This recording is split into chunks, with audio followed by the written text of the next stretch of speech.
Alors, donc vous êtes OK hein, pour qu'on éventuellement mette ça sur la chaîne YouTube au cas où les questions intéresseraient les membres de la chaîne.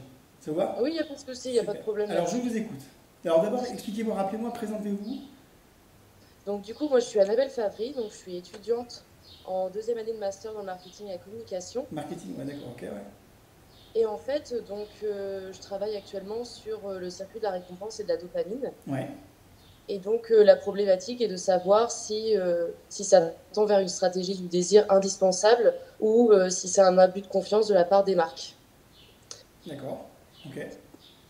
Donc c'est la raison pour laquelle je souhaitais vous solliciter pour avoir des éléments de réponse que je ne possède pas actuellement à travers mes recherches. Ouais, Euh, donc, euh, donc voilà, c'est pour ça que je vous ai fait un listing de questions qui me OK. manquaient.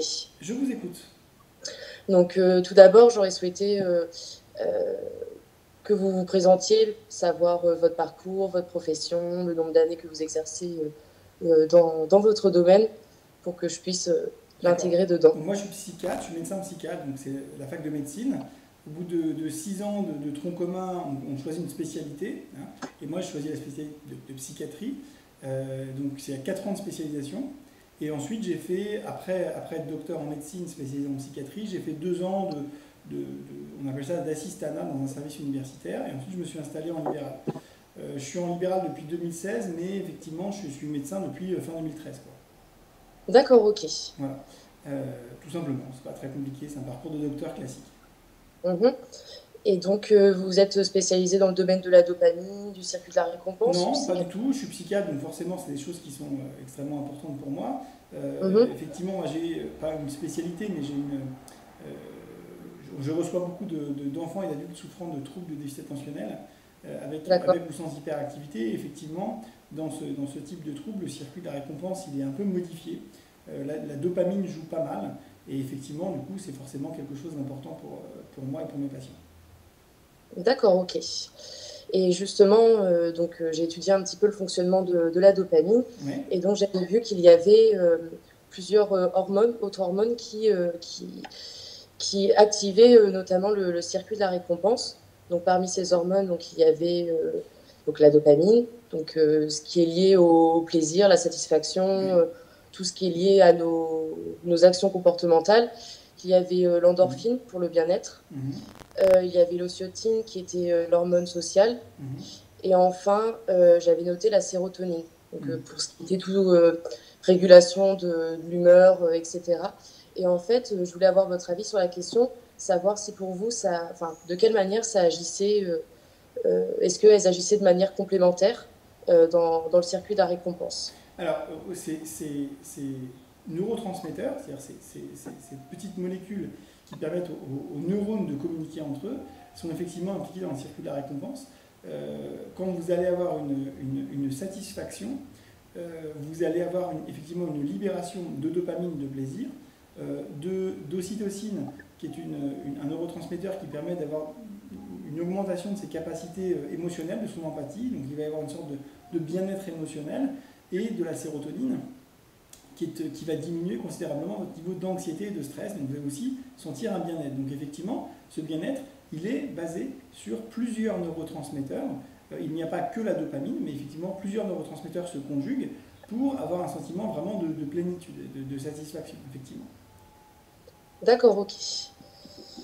Et donc, suite à ça, je voulais savoir si enfin, de quelle manière également le circuit de la récompense et de la punition étaient liés.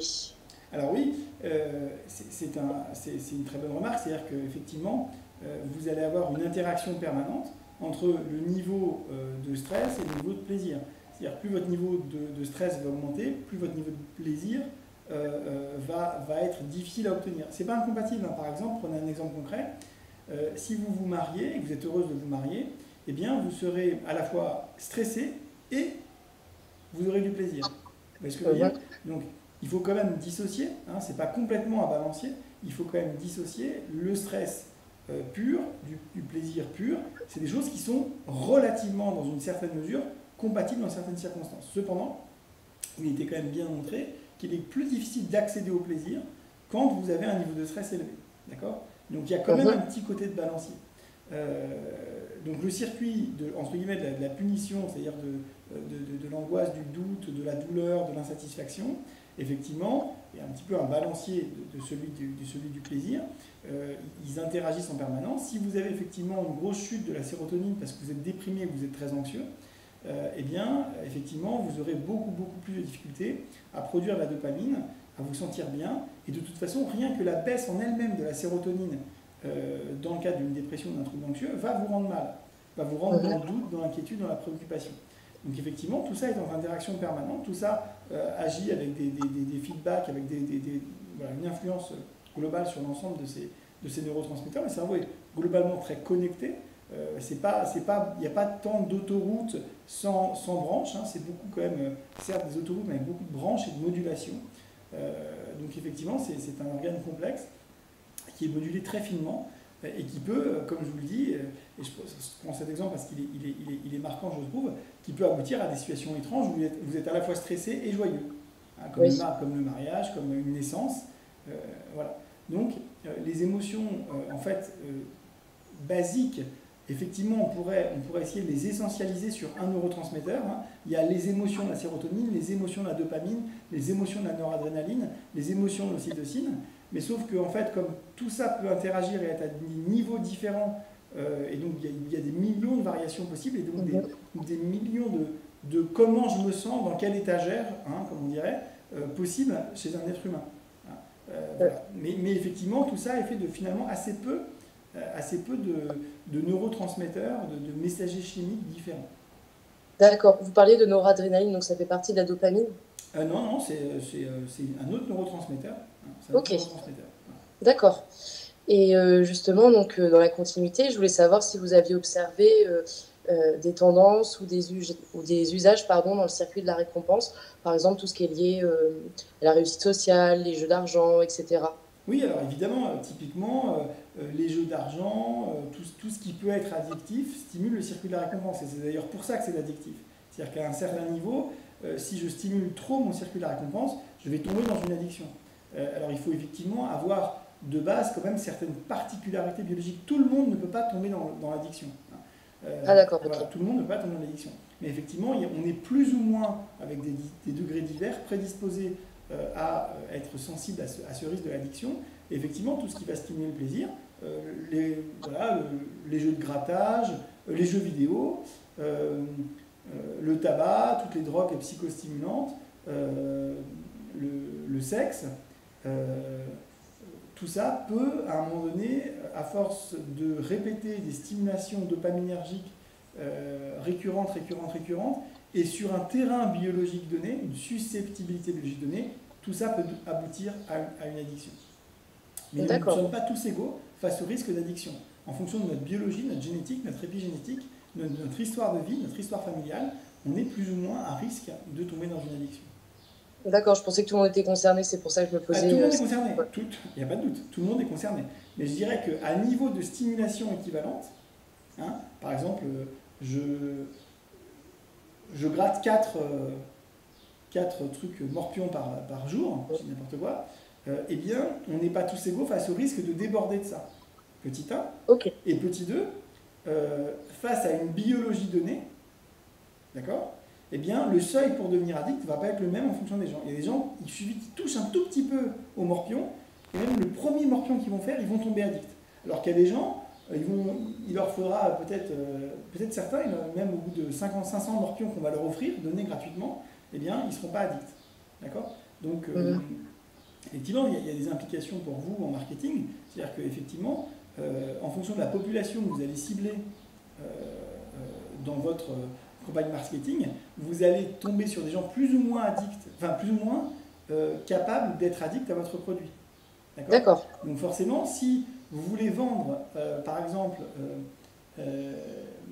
des jeux de grattage, on va prendre un exemple tout bête, hein, des jeux de grattage à quelqu'un qui est absolument pas sensible à ce type de plaisir, qui est très rigide et très obsessionnel, ne ciblez pas ces gens-là. Ne ciblez pas ces gens-là, c'est une mauvaise idée. Vous allez vous planter. Si par contre vous ciblez des gens qui sont déjà à risque de toxicomanie ou déjà toxicomanes, etc., ça va beaucoup plus facilement marcher. D'accord? D'accord. Donc c'est sûr que c'est terrible, mais effectivement, votre métier, c'est effectivement d'essayer de manipuler le cerveau des gens, de cibler au mieux le profil cognitif des individus à qui vous voulez vendre quelque chose, pour le vendre de la manière qui va le plus leur faire du bien. D'accord? D'accord. Si vous voulez vendre un logiciel de comptabilité très technique,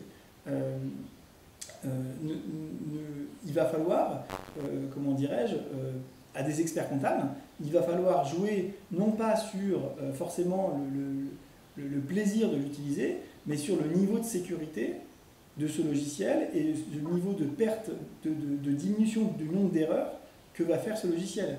Parce qu'en fait, les personnes qui vont être...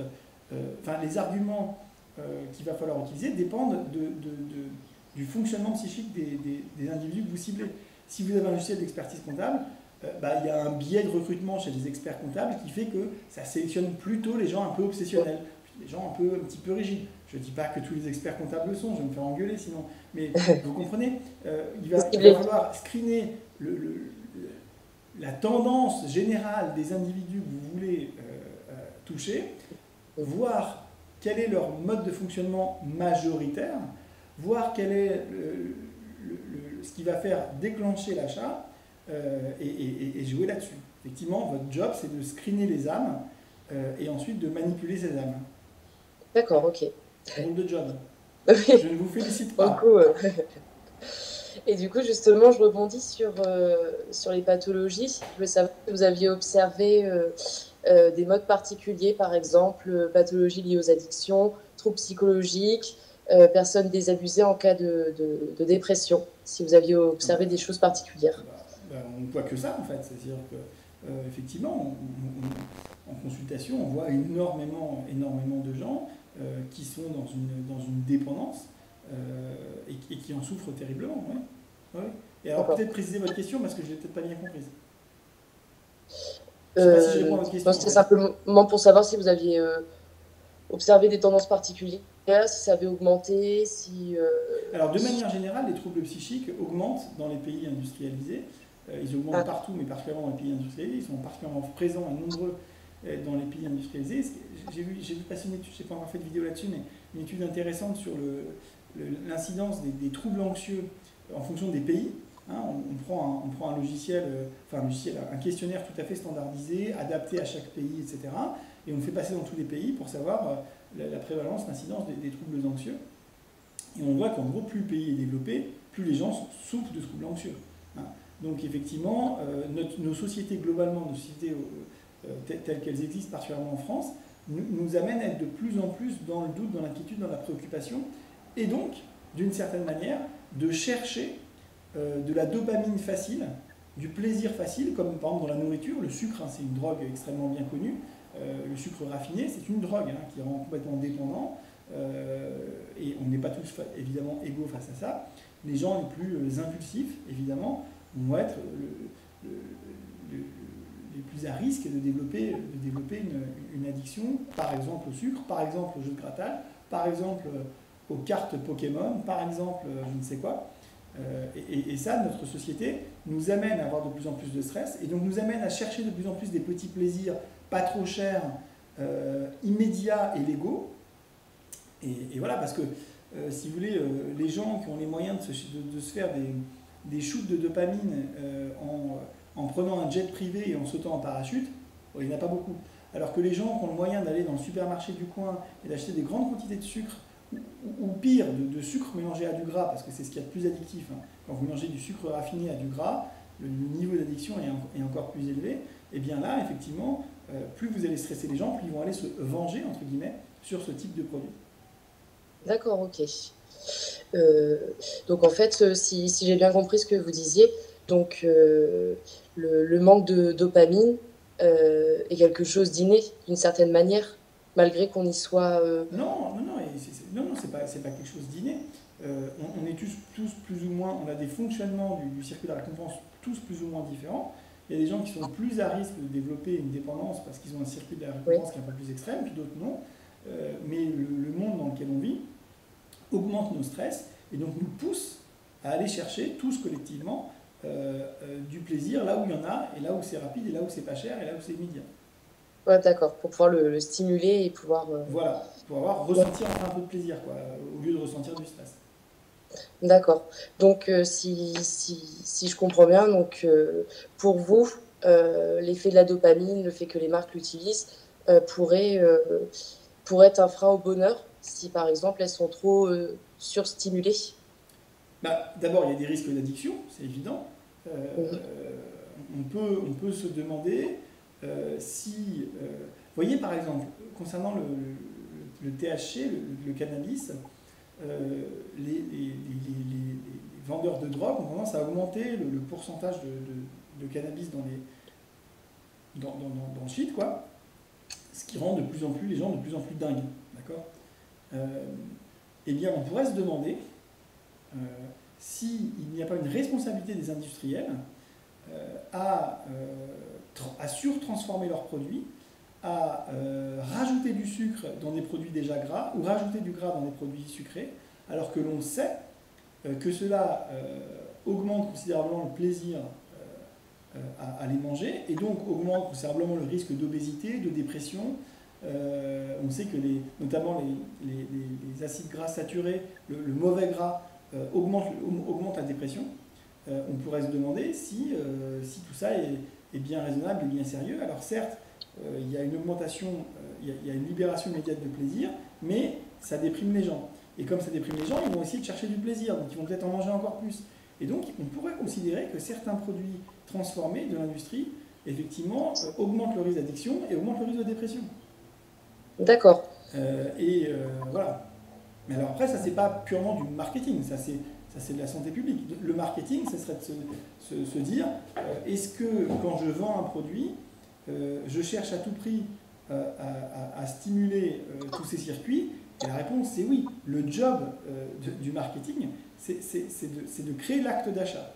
Donc c'est d'un moment donné parce que la marque ait une bonne image, c'est bien, que tout ça c'est des fondamentaux importants pour une marque, etc. Mais créer l'acte d'achat, c'est quand même l'objectif terminal du truc, c'est-à-dire qu'il y a Mhm. un moment donné de l'argent qui rentre dans les caisses. Et cet acte d'achat, il y a des choses à dire et à ne pas dire pour le favoriser.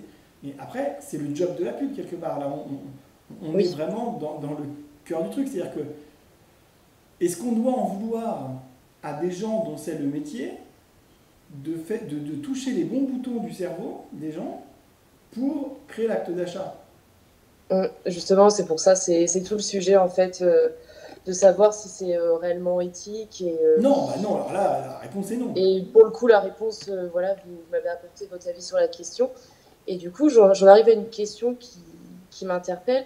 Est-ce que par exemple, si on régule notre taux de dopamine, le fait que la marque stimule constamment, la marque, les grandes entreprises stimulent constamment notre état, finalement, on est totalement impuissant. Finalement, on a du mal à pouvoir garder le contrôle sur nos Mais émotions, bien sûr, sur... mais bien sûr, évidemment. Évidemment. Vous mettez un loup dans un monde où il y a des photos de brebis partout, ça le rend dingue. Mm, mm. Vous comprenez? D'accord. Euh, nos mécanismes cérébraux, ils ont été faits dans un monde où il n'y avait pas d'abondance à ce point-là. Et surtout, s'il y avait une abondance, il n'y avait pas de facilité. Vous voyez? Par exemple, euh, donc ça fait 300 000 ans que notre cerveau évolue très lentement avec une génétique relativement constante, celle de l'Homo sapiens sapiens. Elle évolue depuis évidemment bien plus longtemps que ça. Et tout ça, ça a été construit, sélectionné. Notre génétique a été affinée dans un monde où il y avait une relative abondance de matières premières, de viande, de légumes, enfin, de fruits, voilà, mais où il y avait toujours un effort à faire pour l'obtenir. Vous comprenez? D'accord. Et donc là, le circuit de la récompense était très utile. Je faisais l'effort considérable pour aller chasser la gazelle, et à la fin, j'avais mon shoot de dopamine, d'ocytocine, de machin, de tout ce que vous voulez, quand je la mangeais. D'accord? Et il y avait un effort qui était fait pour obtenir un bien qui était relativement abondant, mais difficile d'accès. D'accord? Donc Mm. là, le cerveau était bien régulé. Mais imaginez que vous mettiez Homo sapiens sapiens, cette même génétique-là, dans un monde où il a juste à se ramasser pour prendre la biche. Et encore, on lui coupe, on lui prépare et on lui met dans l'assiette. Mais ça, il va devenir dingue, il va tout manger. Vous voyez, et puis ensuite, il va déprimer. Et puis enfin, vous voyez, le monde de l'abondance est un monde relativement dépressogène. D'accord. Et l'un des challenges aussi pour les publicitaires, à mon avis, c'est d'essayer de se démarquer de cette abondance. Bien entendu. Voilà. Oui. Et alors ça, et donc du coup, il faut essayer de surenchérir sur des boutons qui sont déjà hyper saturés, en appuyant sur des boutons qui sont déjà hyper saturés, et donc c'est forcément compliqué. Justement, activer les boutons, c'est là où il y a toutes les IRM de fait aussi pour pouvoir voir quelles zones sont activées lorsque un individu ressent des émotions. Oui. Et du coup, ça me fait penser à une question que je ne vous avais pas posée. Je ne sais pas si vous pourrez m'y répondre, mais est-ce que selon vous, tout ce qui est par exemple les odeurs dans les magasins, la lumière, les jeux de lumière, est-ce que il y a l'odorat aussi, et tout ce qui est visuel, pour vous, ça participe du coup à renforcer la dopamine. Mais tout ça, c'est prouvé. Bon, il n'y a pas de pour moi. Tout ça, c'est prouvé. Ça a été bien démontré. Il y a des couleurs qui favorisent l'envie de prise alimentaire ou de boisson. Il y a des odeurs qui favorisent tout ça. Enfin, tout ça, c'est démontré. Moi, j'ai pas d'avis là-dessus. C'est démontré. C'est parfaitement démontré. Donc, effectivement. Alors après, encore une fois, ce qui n'est pas simple, c'est que les publicitaires doivent vendre un produit très précis. Et vous comprenez bien que, par exemple, pour vendre les trucs qu'on met dans les toilettes pour mettre des bonnes odeurs là, quand la chasse d'eau est tirée, là, il va falloir imaginer un peu. Quoi. Il va falloir, c'est pas très basique. Vendre du McDo, c'est à la limite beaucoup plus facile. C'est quelque chose de très instinctuel, voilà, de très basique. Donc l'enjeu aussi pour les publicitaires, c'est comme par exemple pour les pubs de parfum. Hein. Comment vendre un parfum que vous ne sentez pas? C'est quand même pas simple. Hein. Donc c'est de créer une ambiance, qui favorise le désir pour des personnes qui sont susceptibles d'acheter précisément ce truc-là. Il faut vraiment cibler l'individu très précis, parce que vous n'allez pas vendre de la même manière un parfum à 5 € qu'un parfum à 500 €. Parce que la personne qui peut se payer un parfum à 100 €, c'est pas tout à fait exactement les mêmes boutons qu'il faut stimuler ou de la même manière. Voilà. D'accord. Ok. Bon, très bien. Je pense avoir fait le tour de mes questions. Ça marche. Donc, je tenais vraiment à vous remercier pour tous ces éléments de réponse. Ça va énormément m'aider. Ça va pouvoir compléter les informations qui me manquaient. Donc, encore merci beaucoup. Avec plaisir. Et puis, je vous tiendrai au courant des résultats. Avec plaisir. Et puis surtout, envoyez-moi votre mémoire. Il n'y a pas de souci. Merci. Au revoir. Merci beaucoup. Au revoir.